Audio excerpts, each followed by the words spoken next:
आता आपण थेट विधान परिषदेत जाऊयात। महोदय, प्रश्न क्रमांक 23,576 या अनुषंगाने माझी विनंती आहे सभापती महोदय आपणाला की हा अत्यंत महत्त्वाचा मराठा आरक्षणाचा प्रश्न आहे। अख्ख्या महाराष्ट्राचे डोळे या प्रश्नाकडे लागलेले आहेत। माननीय मुख्यमंत्री महोदय या सभागृहामध्ये हवे होते सभापती महोदय, त्यांच्याकडून उत्तर अपेक्षित आहे सभापती महोदय, कारण त्यांनी गेल्या आंदोलनाच्या वेळेस शिष्टमंडळ सुद्धा पाठवलेलं होतं। ते स्वतः मनोज जरंगे साहेबांशी बोललेले होते फोनवरती सभापती महोदय।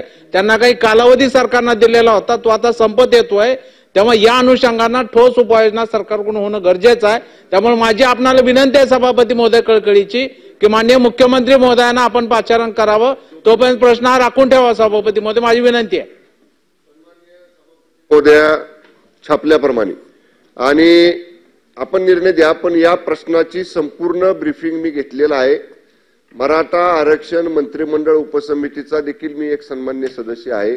या संपूर्ण प्रक्रियेमध्ये मराठा आरक्षणाच्या विषयामध्ये माननीय मुख्यमंत्र्यांच्या समवेत जेवढ्या बैठका झाल्या त्या प्रत्येक वेळी मी होतो। आणि नुकतंच जे आंदोलनकर्ते आहेत माननीय मनोज पाटील जरांगे यांनी जे आंदोलन स्थगित केलं, त्यांचं उपोषण स्थगित केलं, त्यावेळी त्यांच्याशी चर्चा करायला मी आणि सन्मान्य मंत्री महोदय उदय सामंत साहेब, सन्मान्य खासदार संजयपाल भुमरे साहेब आम्ही गेलो होतो। या प्रकरणाची माझ्याकडे सविस्तर माहिती आहे। जे जे प्रश्न विचारले जातील त्या सगळ्या प्रश्नांची उत्तरे देण्याची सरकारची तयारी आहे। माझी विनंती आहे तुम्हाला, त्यांचे उत्तर तुम्ही ऐकलेलं नाहीये सभागृहामध्ये। दुसरं तुम्ही पाहिलं असेल की अनेक शिष्टमंडळात किंवा अनेक बाबतीमध्ये मुख्यमंत्र्यांच्या बरोबरीने ते सहकारी सगळे होते। अशा वेळेला आपण सुद्धा मंत्री असता तर आपण दिसलाच असता तिकडे। प्रश्न असा याच्यामध्ये की ते जर का तयारी दाखवतायत त्यातून तुमचं समाधान झालं नाही तर आपण पूर्वी सुद्धा माननीय मुख्यमंत्र्यांना बोलवलेलं या प्रश्नावरती। त्याच्यामुळे तुम्हाला ऐकून घ्यायचंय की नाही सांगा, पण तुम्हाला ऐकायचंच नसेल असा तुमचा हट्ट असेल तर मग त्यांची तयारी आहे। पण सभापती महोदय, मंत्री महोदयांच्या मग तुम्ही ऐकून घ्या ना, बाकीच्या सदस्यांना काय विचारा, काय विचारायचं नाही। सभापती महोदय, मी आपलं लक्ष ह्या प्रश्नाच्या तीव्रतेकडे आपल्याला सुद्धा माहिती आहे सभापती महोदय। आपण सुद्धा अनेक वेळेला याच्यामध्ये शिष्टमंडळाची भेट घेतली, प्रश्न ऐकून घेतलेले आहेत सभापती महोदय। त्यामुळे आता सभापती महोदय अधिवेशन सुरू आहे आणि राज्याचं संपूर्ण लक्ष या प्रश्नाकडे आहे सभापती महोदय। त्यामुळे मुख्यमंत्र्यांनी त्याच्यावरती उत्तर दिलं तर संयुक्तिक होईल सभापती महोदय, एक चांगला मेसेज खाली पोहोचू शकतो, ही माझी विनंती आहे। मंत्री महोदयाच्या कामकाजाबाबत त्यांच्या उत्तराबाबत कुठली शंका नाही सभापती महोदय, पण या प्रश्नाची तीव्रता लक्षात घेता आणि महाराष्ट्राचं लक्ष या प्रश्नाकडे लागलेलं आहे, म्हणून माझी आपल्याला कृपया विनंती आहे। सभापती महोदया, आम्ही पूर्ण या जे जे प्रश्न विचारले जातील, जी जी माहिती विचारली जाईल त्याची सविस्तर उत्तर देण्याची आमची तयारी आहे। एवढं होऊन देखील जर सन्मान्य सदस्यांचं सन्मान्य सभागृहाचं समाधान झालं नाही तर तो अधिकार आपला आहे, आपण निर्णय घेऊ शकता। पण आमचं ऐकून तर घ्या, आम्ही जे प्रयत्न केलेले आहेत, सरकार काय करतंय हे या सदनाच्या माध्यमातून राज्याला समजलं पाहिजे। त्यामुळे आपण हे प्रश्न उत्तर सुरू ठेवावीत आणि आपण त्यांना प्रश्न विचारायची सूचना द्या आणि त्यांना उत्तर देतो। मला याच्यात एक साधं सुचवायचंय, हा प्रश्न अतिशय महत्वाचा आहे। आज सगळ्या महाराष्ट्रामधले अनेकांचं लक्ष आहे हा प्रश्न आलाय म्हटल्यावर। अशा वेळेला आपण चर्चाच न करता जाऊ दिलं वाट, त्यापेक्षा ऐकून घ्या, जे प्रश्न राहतील त्याच्यावरती माननीय मुख्यमंत्र्यांना बोलू, प्रश्न विचारा ना तुम्ही। तुम्हाला नसे विचारायचं बाकीच्यांना विचारू द्या। पूर्वी आपण भाईंच्या लक्षवेधीसाठी थांबवून ठेवलं होतं, आले होते सीएम, असं काही नाही, येऊ शकतं। ठीक आहे सभापती महोदय, या वेळेला जेव्हा हे आंदोलन झालं सभापती महोदया आणि लाखोच्या हजारोच्या संख्येनं हे सगळे मराठा बांधव मुंबईमध्ये आलेले होते, त्यावेळेस संपूर्ण मुंबई बंद होईल का काय अशा प्रकारची सुद्धा भीती निर्माण झालेली होती।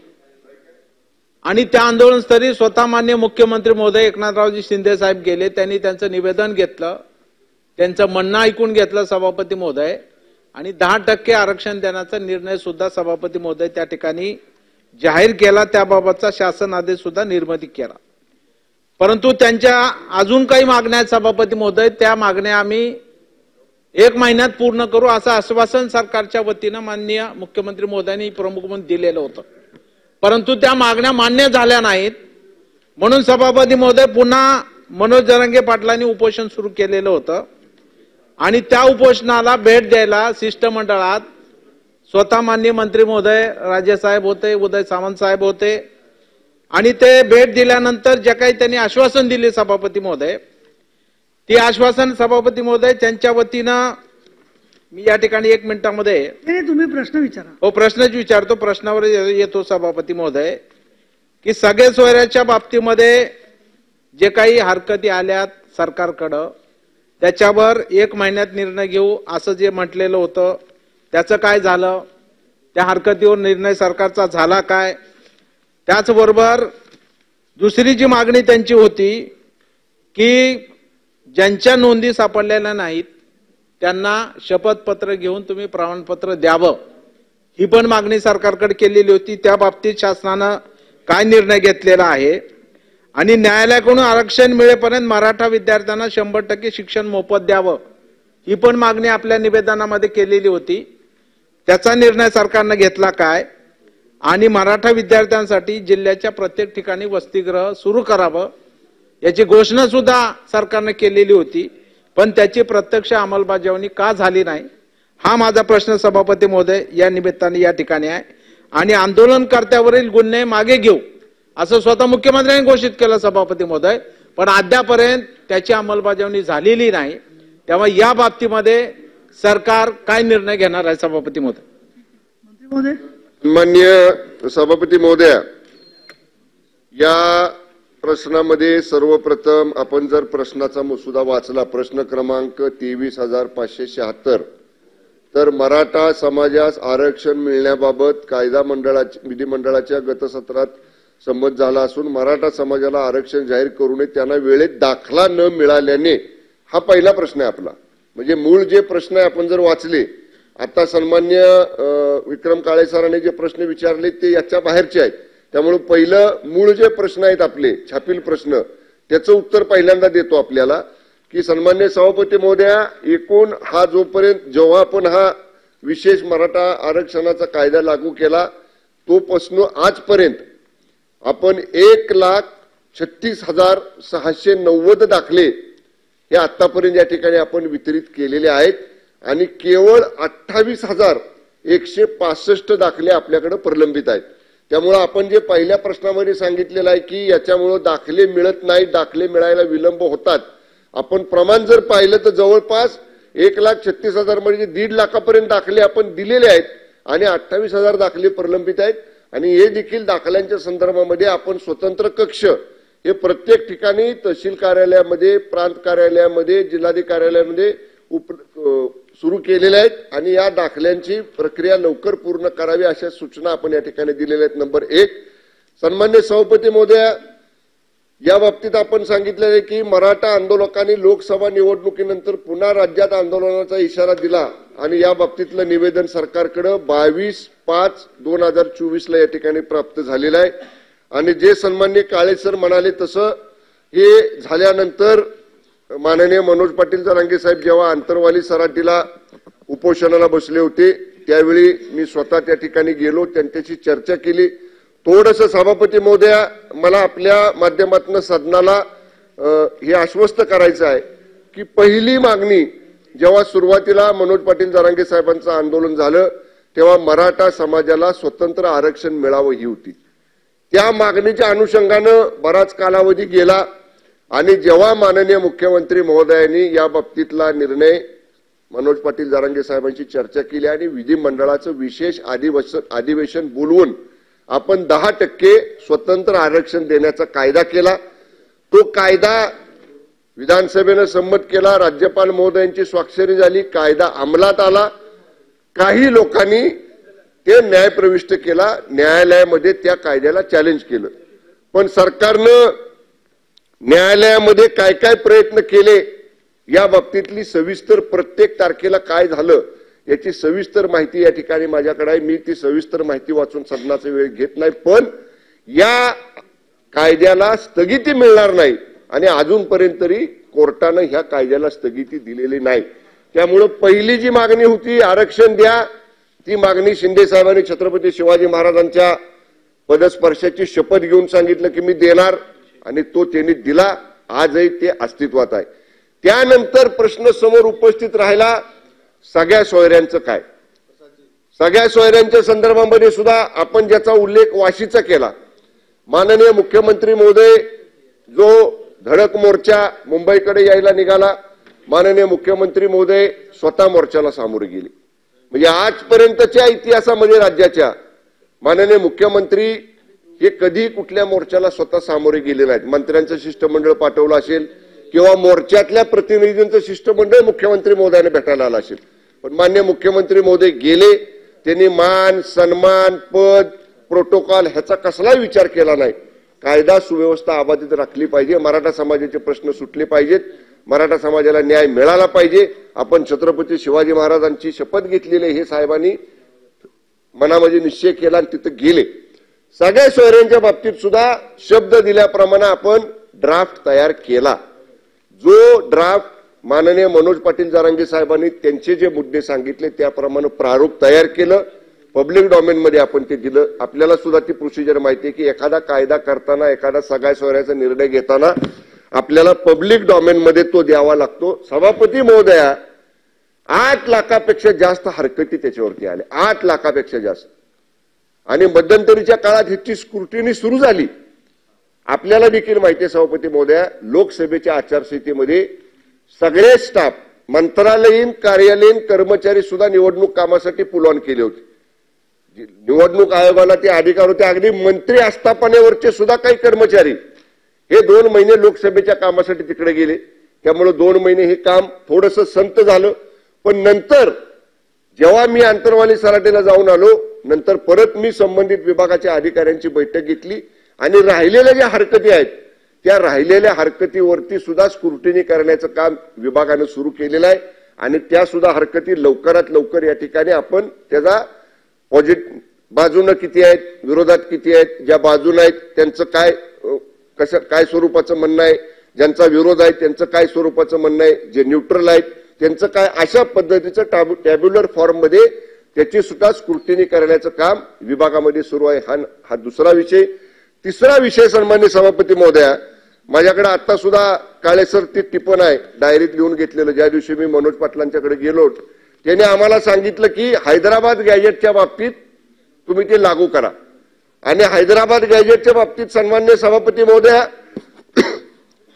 निजाम स्टेटमध्ये जे 9 जिल्हे आपले आहेत, जे मराठवाडा रिजन मधले 9 जिल्हे आहेत, जे पूर्वी निजाम स्टेटमध्ये त्यांना कुणबीचं प्रमाणपत्र मिळत होतं, स्वतंत्र हैदराबाद स्टेट झाल्यानंतर ते सगळे ओरिजिनल डॉक्युमेंट जे मूळ कागदपत्र आहेत ते आज हैदराबाद गव्हर्नमेंटकडे आहेत.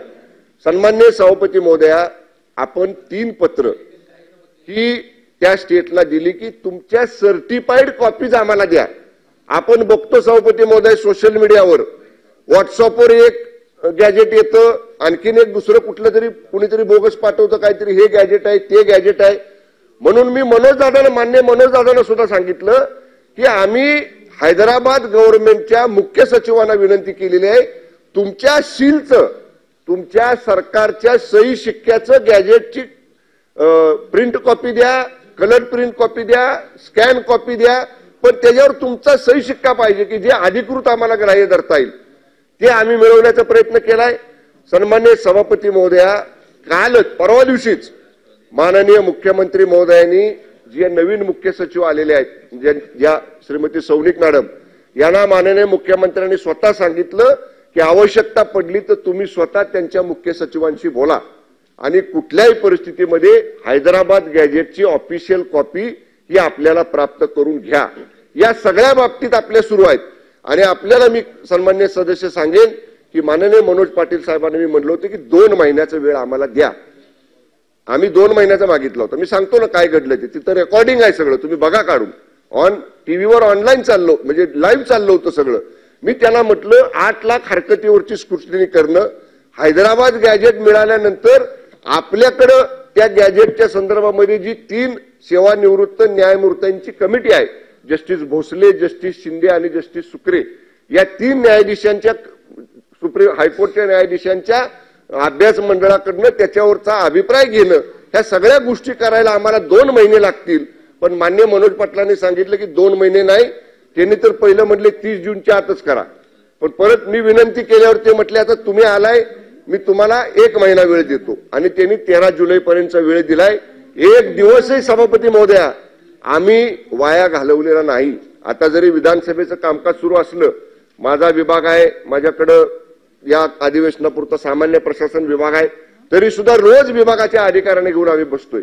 किती पुढे आपण गेलो, आपण काय करू शकतोय, या मागणीप्रमाणे आपण 15 दिवसात किती पुढे गेलो, 1 महिन्यात किती पुढे जाणार, या सगळ्यावरती सभापती महोदय आमचं काम सुरू आहे. त्यामुळे मी आपल्या मार्फत एवढा विस्तृतपणाने सन्माननीय सदस्य काळे सरांना आणि सभागृहाला आश्वासित करू इच्छितो की कुठल्याही परिस्थितीमध्ये जो शब्द माननीय मुख्यमंत्री एकनाथजी शिंदे साहेबांनी मराठा आरक्षणाचा दिलेला आहे तो कायदेशीर, कायद्याच्या चौकटीत बसणारा, कॉन्क्रीट असणारा आणि जसं 10% आरक्षण कोर्टात टिकलं तसं टिकणारं हे सगळे निर्णय करण्याचा राज्य सरकार निश्चितपणानं युद्ध पातळीवर प्रयत्न करत आहे. सन्माननीय जयंत पाटील. सभापती महोदया, गेल्या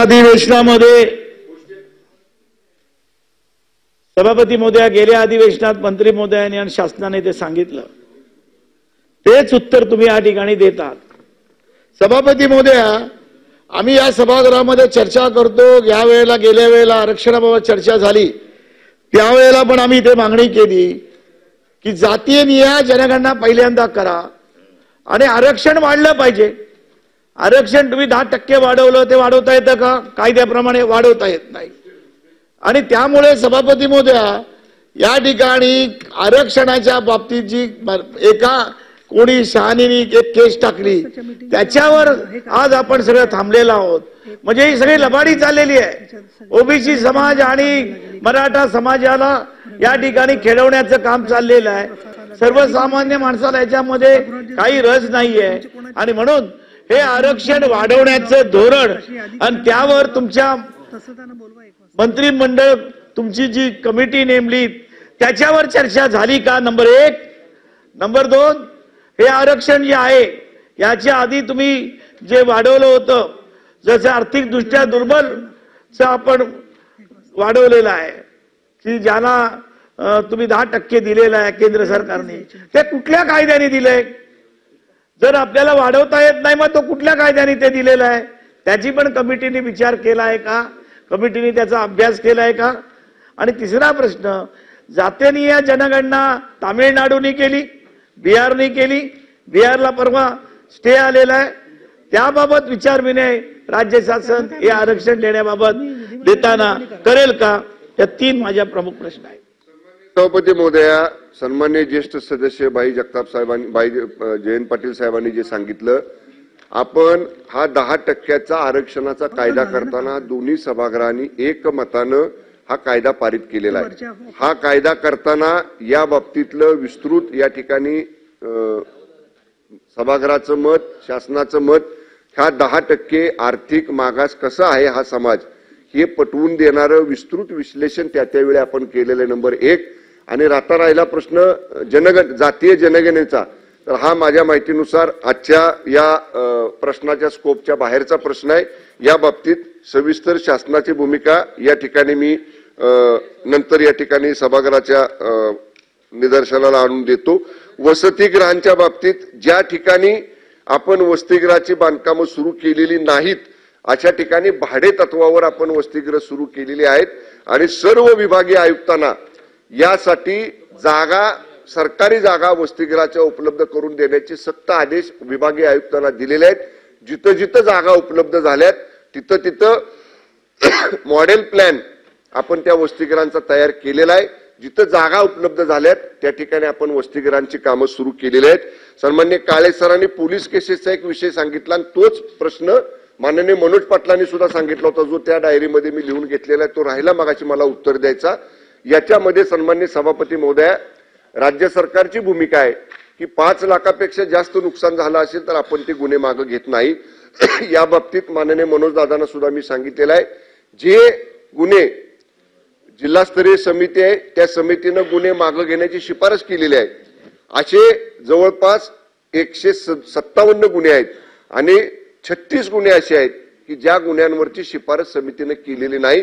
तर या बाबतीत सुद्धा माननीय मुख्यमंत्री आणि माननीय गृहमंत्री या दोघांच्याशी चर्चा करून या गुन्हे सुद्धा जे काही निकषामध्ये आहेत ते काढून घेण्यासंदर्भात मुख्यमंत्री महोदयांशी आणि उपमुख्यमंत्री महोदयांशी चर्चा करून लवकर निर्णय घेतला जाईल. सन्माननीय नाही काळे साहेब, एक मिनिट. अमोल मिटकरींनी हात वर केला, देते तुम्हाला, शेवटी देते. तेच कपिल पाटील माझा प्रश्न मराठा आंदोलकांवरील जे गुन्ह्यासंदर्भात होता त्याचं उत्तर दिलं ना, त्याचं उत्तर दिलंय, त्याच्यामुळे तुमचं समाधान झालं. नाही कपिल पाटील विचारायचं ना. विक्रम काळे, देते मी तुम्हाला. धन्यवाद सभापती महोदया. सभापती महोदया, मराठा आरक्षण आणि ओबीसी आरक्षणाच्या मुद्द्यावरती महाराष्ट्रात कमालीची कटुता निर्माण झाली आहे. गावागावात विष पेरलं गेलेलं आहे. त्यामुळे शासनानं याबाबत तातडीनं मार्ग काढला पाहिजे. आपण म्हणाला होतात की सर्वपक्षीय बैठक घेऊन सगळे सोयरेपासून ते ओबीसीच्या प्रश्नावरती शासन खुलासा करेल आणि मार्ग काढेल. तर ते कधी करणार हा पहिला प्रश्न आहे. दुसरा प्रश्न की जात गणनेचा प्रश्न या विषयाशी निगडीत आहे, त्याशिवाय याची गाठ सुटणार नाही. आणि सर्वपक्षीय मागणी असताना बिहार तामिळनाडूच्या धर्तीवरती आपण जात गणना केली पाहिजे. ती करणार कधी, कशी करणार, हा दुसरा प्रश्न. आणि तिसरा प्रश्न ज्याचं आपण मगाशी उत्तर दिलं की मराठा समाजासाठी जे स्वतंत्र आरक्षण दिलेलं आहे ते टिकवण्यासाठी बिहारच्या वाढीव आरक्षणाला हायकोर्टाने तिथल्या फेटाळलं असलं तरी 9 शेड्यूलचं संरक्षण देण्याची मागणी तिथल्या बिहार सरकारने, राज्य मंत्रिमंडळाने शिफारस करून केंद्राकडे पाठवलेली आहे. महाराष्ट्र सरकारने मराठा आरक्षण जे स्वतंत्र 10% दिलंय त्याला 9व्या शेड्यूलचं संरक्षण मिळावं यासाठी राज्य मंत्रिमंडळाने ठराव केला आहे आणि केंद्राकडे तो पाठवला आहे का, याचा खुलासा आपण कराल का? सन्माननीय सभापती महोदया, मगाच्या उत्तरामध्ये एक ऍडिशन आहे. पोलीस केसेस मागे घेण्यासंदर्भात मी म्हटलं माननीय मुख्यमंत्री आणि गृहमंत्री महोदयांशी चर्चा करीन. त्याप्रमाणे माननीय मुख्यमंत्री शिंदे साहेब, माननीय उपमुख्यमंत्री फडणवीस साहेब आणि माननीय उपमुख्यमंत्री अजितदादा पवार साहेब या तिघांच्याशी चर्चा करून त्या बाबतीतला निर्णय घेतला जाईल. भाऊ नाथाभाऊ बरोबर, तुम्ही सतीशरावला विनाकारण डिवचायचा प्रयत्न करताय. मी आणि ज्या 3 जस्टिस लोकांचं मी नाव सांगितलं मगाशी, जस्टिस भोसले, जस्टिस शिंदे आणि जस्टिस सुकरे, नाही जस्टिस गायकवाड, अशा 3 सेवानिवृत्त हायकोर्ट जे माझ्याकडनं चुकून जस्टिस सुकरेंचं नाव त्या ठिकाणी आलं होतं, तर ती एक दुरुस्ती माझ्याकडे आहे. आणि सन्मान्य सभापती महोदय, सन्मान्य सदस्य कपिल पाटील साहेब जे म्हटले की सर्वपक्षीय बैठक घेण्याचं सरकारकडनं आश्वासन दिलेलं होतं, या बाबतीत आजच दोन्ही माननीय मुख्यमंत्री, दोन्ही उपमुख्यमंत्र्यांशी चर्चा केली जाईल आणि त्या दोघांशी चर्चा करून या बैठकीचं नियोजन कसं करायचं या बाबतीत त्यांच्याशी चर्चा करून योग्य निर्णय या ठिकाणी घेतला जाईल. आता नाही उत्तर दिलंय. उरलेल्या 2 प्रश्नाचं की मराठा आरक्षणाच्या संदर्भात एक जात गणनेचा प्रश्न तो अनुत्तरित राहिलाय, त्याचं काय, आणि मराठा आरक्षणाला 9 शेड्यूलचं संरक्षण देणार की नाही त्याबद्दल राज्य मंत्रिमंडळाने शिफारस करावी लागेल केंद्र सरकारला, ती तुम्ही केली आहे का, हा माझा स्पेसिफिक प्रश्न आहे. नाही, एक मिनिट मंत्री महोदय. हे पण काही प्रश्न धोरणात्मक जे आहेत त्याच्यामध्ये त्याच्या संदर्भामध्ये इथल्या इथे तुम्ही मंत्रिमंडळाकडून अपेक्षा कराल की हो का नाही मध्ये उत्तर. नाही कपिलजी शांत राहा.